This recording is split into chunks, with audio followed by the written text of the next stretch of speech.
Hey kitchen people, welcome back to my channel. It feels like it's been a really long time since I filmed a YouTube video. It's been a really busy 3 months. We had our reception after postponing it for 2 years with COVID, and I installed a lot of plants in our backyard. My husband and I worked on the drip irrigation and getting that going, so there has been a lot going on that we needed to get done before it was 100 degrees outside. And it is now 100 degrees outside, which means I am going to be inside for most of the summer. I thought, what better way to kick off the summer than telling you exactly how my KitchenAid repair experience was at the KitchenAid factory. So let's get into it.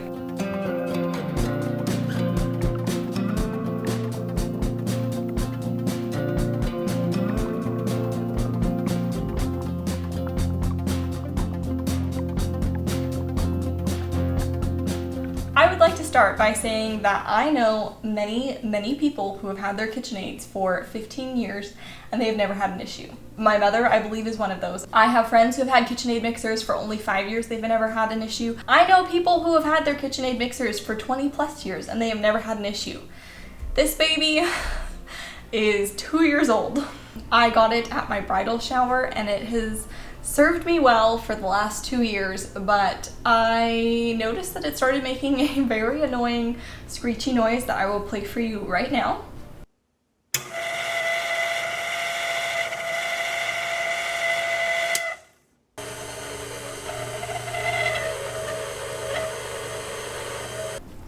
And the annoying thing was it wasn't consistent. Like, there are some people who the KitchenAid mixer makes a continuous grinding sound, and you know that if it's doing that, then it means that this is what's wrong with it. I looked up so many KitchenAid stand mixer videos trying to figure out what was wrong with my KitchenAid, and my husband did the same. We couldn't figure it out. We ended up taking it apart on April 1st. That was a very fun date night. I got to see all of the insides of it, and we determined that it was something in the motor housing, which was really hard for us to get off. We took everything apart, we looked at the gears, we looked at the grease, we made sure that everything was running as it should.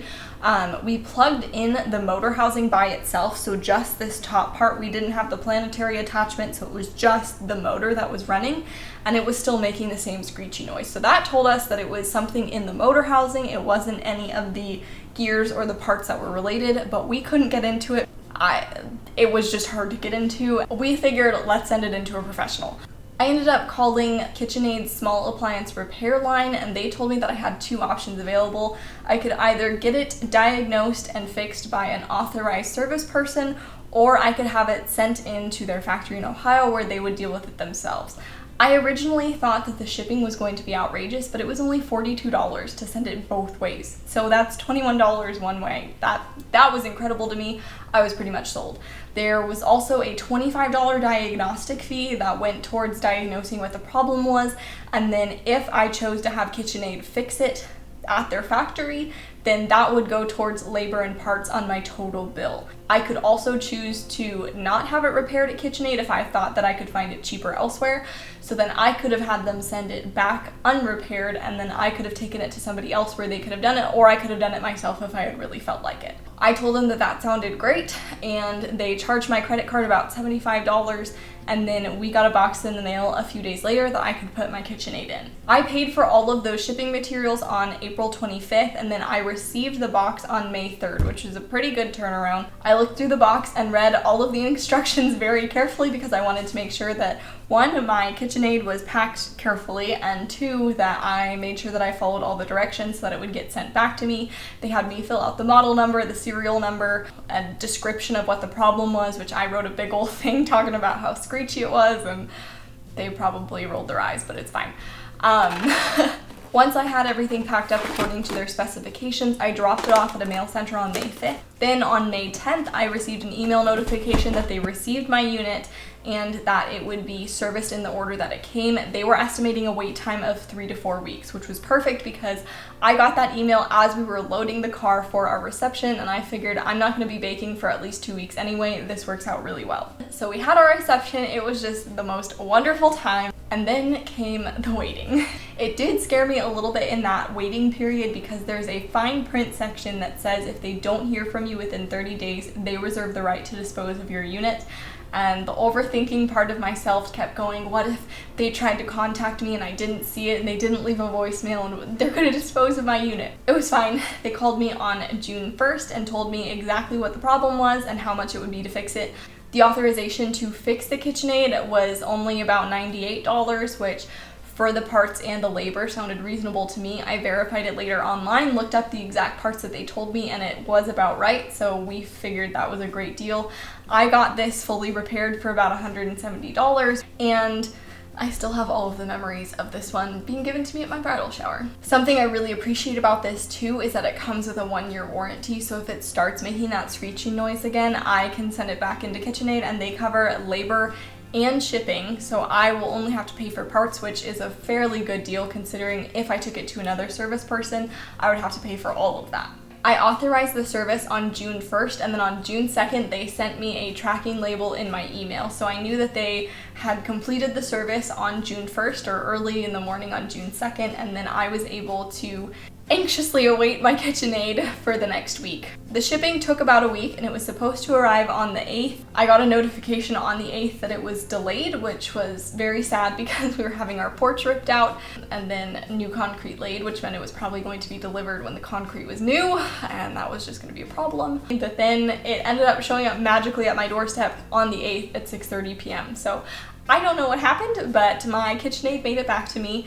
I turned this on and checked to see how it was immediately after I took it out of the packaging yesterday, and I don't know if all KitchenAid mixers sound like this because mine did not sound like this before I sent it in. But if I had the problem for 2 years and that was what was causing the screeching noise, then it would make sense that this now sounds different. So I'm hopeful that I won't have this problem again, but at the same time, it doesn't sound like the KitchenAid mixer that I'm used to. So if this is what your KitchenAid mixer sounds like, please tell me. I would love to know that there is not something wrong, but if there is, I can send it back into KitchenAid and they will take another look at it. So please let me know because I ran it and I thought, this sounds different.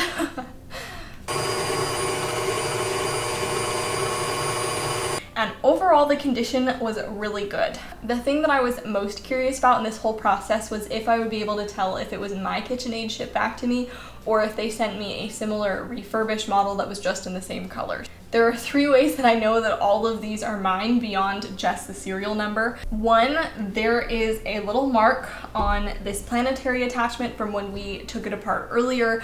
I saw that right away when we got it. 2nd is my beater attachment, which they have you send in with it. Was really worn on the bottom, but it didn't have any chips, and then it was still really smooth on the top. So I showed it to my husband. He didn't see that there was a difference, but I know that there's a difference. This is my beater attachment. And then this bowl has all of the water spots that I have tried to get off and I can't. So I know that this is my bowl. And of course that is in addition to the serial number, which also says that this is my stand mixer. The only problem with the whole ordeal was that they sent back my beater attachment with a small chip in it.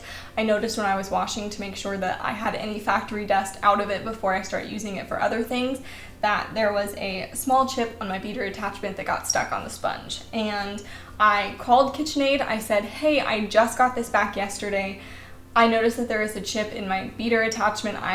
What can you do about it? In a matter of seconds, they pulled up my file, noted that there were no chips on the beater attachment when I sent it in, and said they would send me a new one within a couple of days. So I really have no complaints there.